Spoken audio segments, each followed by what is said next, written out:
Hello everyone, welcome back to my channel Faruk study চ্যানেলে আপনাদের সবাইকে স্বাগত। আশা করছি আপনারা ভালো আছেন। আজকের আলোচ্য বিষয় হলো last minute suggestion political science 2025, অর্থাৎ রাষ্ট্রবিজ্ঞান সাজেশন 2025 সালের জন্য মাত্র 10টি প্রশ্ন পড়লেই 8টি প্রশ্ন 100% কমন পাবেন। অর্থাৎ ক্লাস 12 এর রাষ্ট্রবিজ্ঞানের সাজেশন নিয়ে আপনাদের সামনে উপস্থিত হয়েছি। দেখতে পাচ্ছেন 8 মার্কসের সাজেশন, অর্থাৎ 8 নম্বরের প্রশ্নের যে তোমাদের টোটাল 9টা প্রশ্ন আসবে তার মধ্যে 5টি করতে হবে। তো তোমাদেরকে এখানে 10টি প্রশ্ন দেওয়া হচ্ছে, 10টি প্রশ্নের মধ্যে 8টি প্রশ্ন তোমরা কমন পাবে অবশ্যই।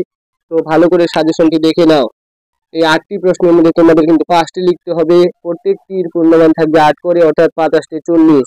ঠিক সেমভাবে 3 নম্বর দাগে প্রশ্নটি আসবে, লেখা থাকবে নিম্নলিখিত প্রশ্নগুলির উত্তর দাও, বিকল্প প্রশ্নগুলি লক্ষণীয়। ওকে, তো প্রথম অধ্যায় থেকে তোমাদের প্রশ্ন থাকবে দুটি, অর্থাৎ 3-এর 1 দাগে একটি প্রশ্ন থাকবে, তারপর নিচে অথবা থাকবে। তো প্রথম যে প্রশ্ন দেওয়া হয়েছে, ক্ষমতা কাকে বলে, ক্ষমতার মূল উপাদানগুলি সম্পর্কে আলোচনা করো। প্রশ্নটি আসবে ক্ষমতা কাকে বলে 2 নম্বর থাকবে, তারপর 6 নম্বর থাকবে লেজুর হিসাবে, অর্থাৎ জয়নিং প্রশ্ন। টোটাল 8 নম্বর এই প্রশ্নটি আসবে। সুন্দর করে তোমরা বারবার লিখে রিভিশন দিয়ে দাও। প্রশ্নটি আসবে, কোনো ভুল নেই তাতে। অথবা দিয়ে যে প্রশ্নটি তোমাদের থাকতে পারে সে প্রশ্নটি হলো জাতীয় স্বার্থ কাকে বলে, জাতীয় স্বার্থ রক্ষার বিভিন্ন উপাদানগুলি ও প্রকৃতির বিবরণ দাও বা আলোচনা করো। ওকে, এই প্রশ্নটিও আসার প্রবল চান্স আছে, কিন্তু 1 নম্বরটা প্রশ্নটা আসবে। দুটা প্রশ্ন আসলে যে কোনো তোমাদের একটা উত্তর করতে হবে। তো ক্ষমতা কাকে বলে, এটি ভেরি ভেরি ইম্পর্টেন্ট। এই প্রশ্নটা যেন তোমাদের না ছাড়িয়ে যাও, ভালো করে পড়ে নাও। পরের চ্যাপ্টার থেকে দেখে নিব। পরের চ্যাপ্টারে বলা হচ্ছে পঞ্চম অধ্যায়, কয়েকটি প্রধান রাজনৈতিক মতাদর্শ। 2 নম্বর দাগের প্রশ্ন থাকবে উদারনীতিবাদ কাকে বলে, এর মূল বা প্রধান উপাদান, এর বৈশিষ্ট্যগুলি সম্পর্কে আলোচনা করো। তো 2+6 উদারনীতিবাদ আসলে 2 নম্বর থাকবে, তারপর 6 নম্বর দিয়ে টোটাল 8 নম্বরে এই প্রশ্নটি আসতে চলেছে। তার অথবা হিসাবে আসার চান্স রয়েছে গান্ধীজি ও মার্ক্সের রাষ্ট্র সম্পর্কিত তথ্যের বিস্তারিত পরিচয় আলোচনা করতে হবে তোমাদের। ঠিক আছে, তো 2 নম্বর প্রশ্নের এই দুটি প্রশ্নের মধ্যে একটি তো আসবে, তাতে কোনো ভুল নেই, দুটো প্রশ্নই আসবে আশা করা যায়।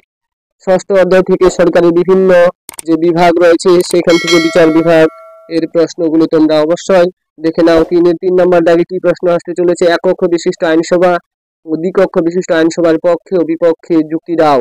অর্থাৎ পক্ষে তোমাদের 5টি পয়েন্ট এবং বিপক্ষে 5টি পয়েন্ট লিখতে হবে। এই প্রশ্নটা আসবে, তাতে কোনো ভুল নেই, 100% দেওয়া থাকলো।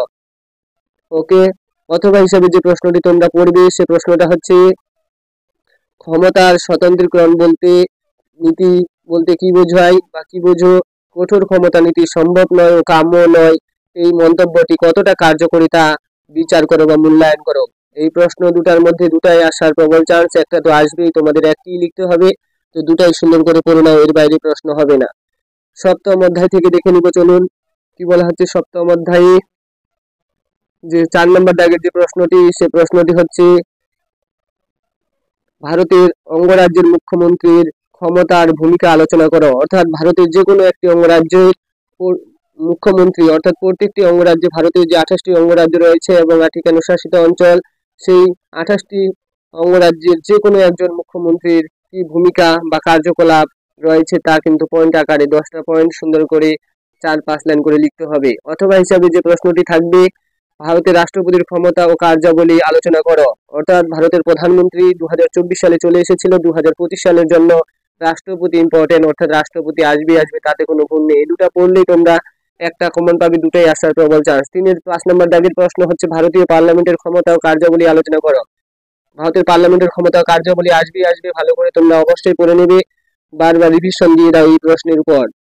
তারপর হ্যাশট্যাগ হিসাবে যে প্রশ্নটি আসার চান্স রয়েছে ভারতীয় পার্লামেন্টের আইন পাশের পদ্ধতি ব্যাখ্যা করো। পার্লামেন্টের আইন কিভাবে পাস হয় তার পদ্ধতিগুলো বা প্রক্রিয়াগুলো সম্পর্কে তোমাদের পড়তে হবে। তারপর হ্যাশট্যাগ হিসাবে ভারতীয় সুপ্রিম কোর্টের গঠন ও কার্যাবলী আলোচনা করো। এই যে 3টা প্রশ্ন দেওয়া হয়েছে, প্রত্যেকটাতে 4টা প্রশ্ন, 4 × 8টা, অর্থাৎ প্রত্যেকটাতে অথবা থাকবে, কিন্তু 5 নম্বর দাগে কোনো অথবা থাকবে না। সেই জন্য তোমরা রিস্ক না নিয়ে এই 3টা প্রশ্নই পড়ে নেবে। তো সব থেকে গুরুত্বপূর্ণ পার্লামেন্টের ক্ষমতা ও কার্যাবলী, এই প্রশ্নটা ছাড়বে না, এই প্রশ্নটা দিলে এই দুটো আর দেবে না। যদি এটা না দেয় তাহলে ভারতের সুপ্রিম কোর্ট এই প্রশ্নটার উপর জোর দেবে, আর হচ্ছে 5 নম্বর প্রশ্নটার উপর। এই দুটো পড়লেই তোমরা আশা করি একটা কমন পাবে, কারণ এটা অথবা থাকবে না 5 নম্বর দাগের প্রশ্নে। একটা আসবে, একটাই লিখতে হবে, বাকি চারটাতে কিন্তু অথবা থাকবে, যে কোনো একটা করার চান্স পাবে।